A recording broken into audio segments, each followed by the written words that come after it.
በከተማው ውስጥ በጀልባ ላይ ተሳፍሮ ለመንሸራሸር፣ በረቀቀ የመስታወት ድልድይ ላይ ለመራመድ አሊያም አስደማሚ የውሃ ፏፏቴ ትርኢት ሲነሳ ለበርካቶቻችን ቀድሞ ወደ አእምሯችን የምትመጣው ከተማ ዱባይ ናት። አሁን ላይ ግን ይህን ለማየት ዱባይ መሄድም ከሀገር መውጣትም አያስፈልግም። አዲስ አበባ ገጽታዋን ቀይራለች።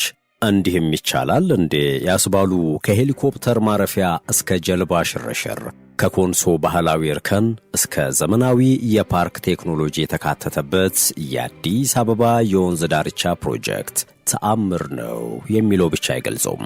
በፒኮክ ፓርክ ውስጥ ከተገነቡት ሰው ሰራሽ ሐይቆችና የዱር እንስሳት መኖሪያዎች በመሃል አዲስ አበባ ስላለው የፈረስ ግልቢያና የጎልፍ ሜዳ ከአስደማሚው የውሃ ላይ ሙዚቃዊ ትርኢት 600 የኮንሶ ገበሬዎች አዲስ አበባ ድረስ መጥተው እስከሰሩት ድንቅ ጥበብ የአሜሪካና የኮሪያ ባለሙያዎች የፈተናቸውና የኢትዮጵያ ልጆች በአጭር ጊዜ ስላጠናቀቁት አስደማሚ ተግባር ከ4 ኪሎ እስከ ቦሌ ከፒያሳ እስከ እንጦጦ የተዘረጋ አስደማሚው የአዲስ አበባ የደም ስር